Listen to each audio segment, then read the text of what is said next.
Spalio mėnesio apklausos rodė, kad partijomis pasitikė vos šiek tiek daugiau nei 8 procentai Lietuvos žmonių, o nepasitikė beveik 54,5 procento. Partijas dažnai krečia skandalai, tačiau nepaisant to ir didelio nepasitikėjimo, rinkėjai dažniausiai linkę užmiršti partijų ir atskirų jos narių nusižengimus. Todėl bent jau kol kas viešųjų ryšių ekspertai, politologai ir sociologai linkę manyti, kad tai bus ir šįsyk, kai socialdemokratus ir jų lyderiai ėmė persekioti kaltinimai nepotizmu ir korupcija.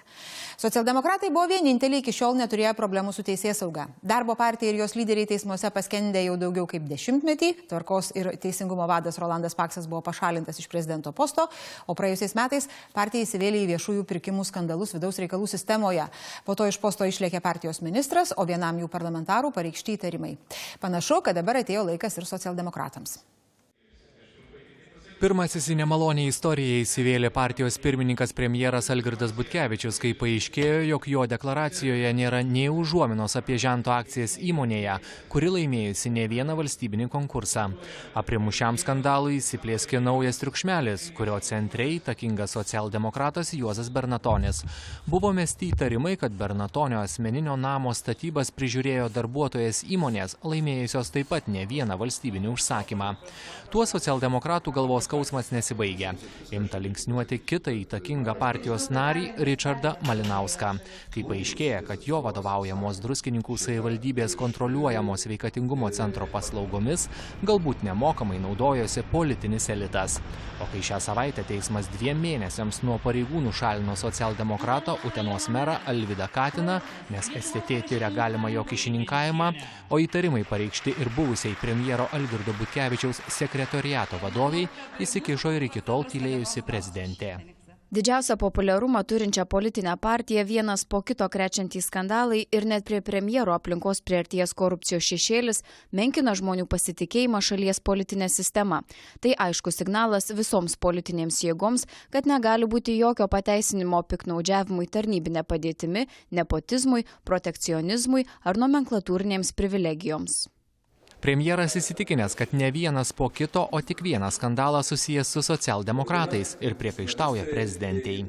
Aš kol kas matau tiek vienam kol kas Utenos merui, kuriam yra 2 mėnesiams suspenduota jo veikla.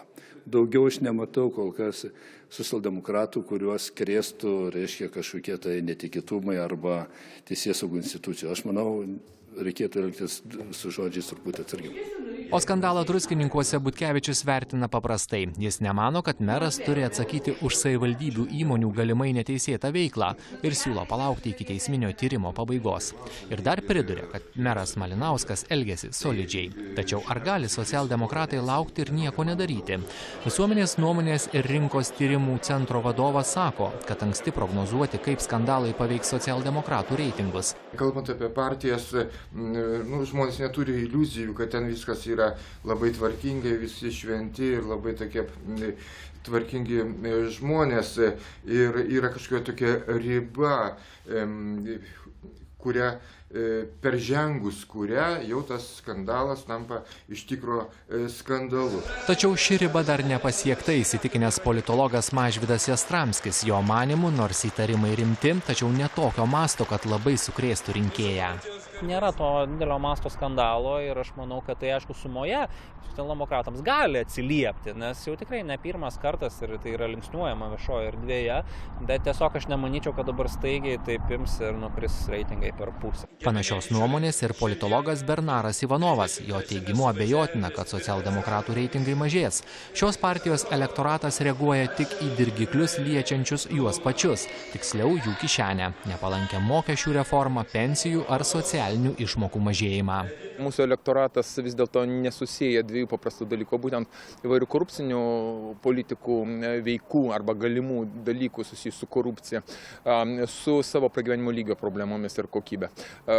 Demokratinės išsivysčiusiose šalyse rinkėjas seniai suprato, jog neskaidrus politikų kažkokie veiksmai, jie tiesiog įtakoja jų gyvenimą. Lietuvoje tai atrodo tarsi vos ne natūralu. Viešųjų ryšių specialistas sako, kad socialdemokratai nesnaudžia sprendžia ir kontratakuoja, bei aiškina, kad už juos yra juodesnių. Pavyzdžiui, konservatorių lyderio Gabrieliaus Landsbergio šeimą kaltina korupcinėmis veikomis.